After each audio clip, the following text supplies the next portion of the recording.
everyone, welcome back to our weekly Qigong practice. This week we're going to work on overall leg strength and stability. As we age, for some of us, we'll feel less than steady on our feet, and so we want to work on enhancing our overall stability, and we do that by enhancing our leg strength.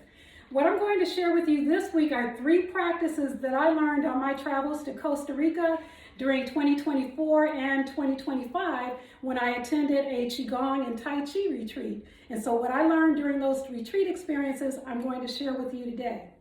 Before I share with you these practices, I just want to share with you a bit more information in terms of stability. There are 2 areas of the body that are in part responsible for our overall balance, and so we want to exercise those parts of the body that are responsible for balance.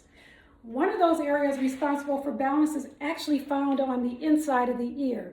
There's a nerve called the vestibular nerve, which is located on the inner ear, and that is in part responsible for balance. The other part of our body that is responsible for balance is the lower back end of the brain, the cerebellum.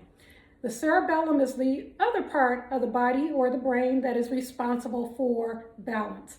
So we're going to work the vestibular, the nerve in the inner ear, and we're also going to work, again, the cerebellum, our brain, to help us to enhance overall stability and strength.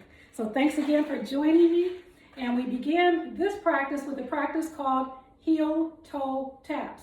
As we start this practice, the first thing we want to do is get our anchor leg. We want to get our balance first.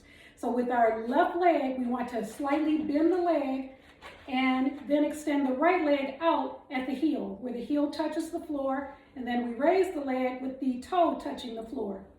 Heel, toe, heel, toe, heel, toe. And again, if you need the aid of a chair, please use the aid of the chair while you work on enhancing your balance. If you feel pretty comfortable with your balance, you can challenge yourself further by, and I'm going to turn sideways so you can see me, you can do heel-toe taps without actually touching the floor. So you extend the right leg out as if you're going to touch the floor, and then you're tapping on air. Toe, heel, toe. And it's not really important to get that leg super high off the floor. What is important is that you activate your balance, activate your stability. So if you feel a little wobbly, that's perfectly fine. That'll get better as you engage in this practice. Whatever we do on one side of the body, we do on the other side of the body. So we anchor ourselves with the right leg and we extend the left leg out with the heel on the floor. We raise the foot, tapping the floor with heel, toe, heel, toe. I recommend that you do this practice maybe 5 to 10 times on each leg as you work on building up your balance, building up your sense of stability. If you're feeling any pain at any time, I want you to stop. We don't want anyone to get injured, and so if you're feeling pain, stop. If you're feeling a little discomfort and you feel that you can work through the discomfort, you can work through that as you work, again, on enhancing your overall balance and leg strength. So that's practice number 1, heel-toe taps. Practice number 2 is called toe flicks. So we again balance ourselves with the left leg, we raise the right leg off the floor, and then we flick the toe. Again, it's not important to get the leg super high off the floor. What you want to feel is that you're activating that sense of balance. And as you're doing this practice, you may even notice that you're feeling it in your core. And that's even better. We shift our weight, ground ourselves on the right leg, raise the left leg, and we again continue the toe flicks.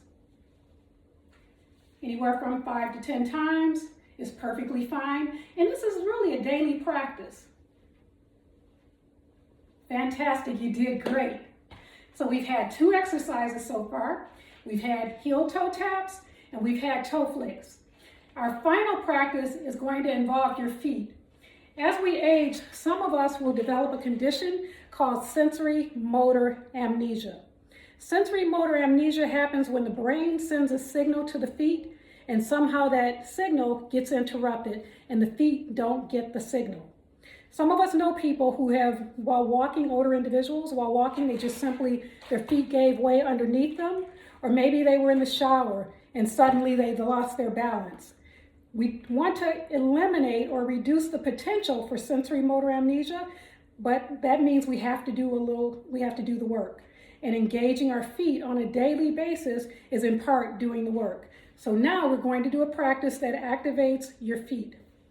We're going to start with the right foot, and I want you to extend your hand out in this fashion because we're going to mimic what we do on our hands with our feet. You're going to actually feel each individual digit or each individual toe as you rotate the foot. You're going to feel the side of your foot, the heel of your foot. You're going to feel the arch. You're going to feel the palm of your foot as you again come forward and tap on each individual digit and rotate the foot. So we start by anchoring ourselves with the left leg, extend the right leg out so that you feel the big toe, and then we begin the process of rotating the foot to feel each individual digit. Feel the side of your foot, feel the heel of your foot, feel the arch as you come back forward. This practice is better done without shoes. So I highly, highly, highly recommend that you not wear shoes while you're doing this practice because you want your foot to come into contact with the floor. And as your foot comes into contact with the floor, it increases the level of sensation, the level of feeling that your foot will have. And that's really what we're working on, increasing the level of sensation so that your again, feet don't develop sensory motor amnesia where they somehow forget how to feel.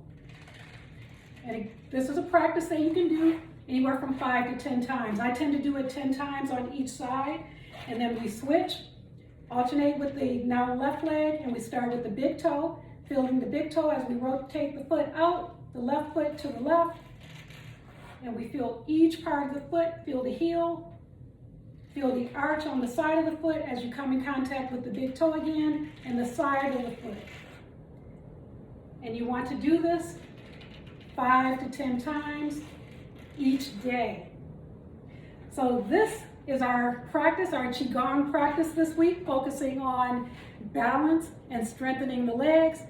And as indicated earlier, if you want a strong, productive life, you have to have strong legs. Having strong legs is an indicator for better quality of life as you age and overall quality of health and longevity.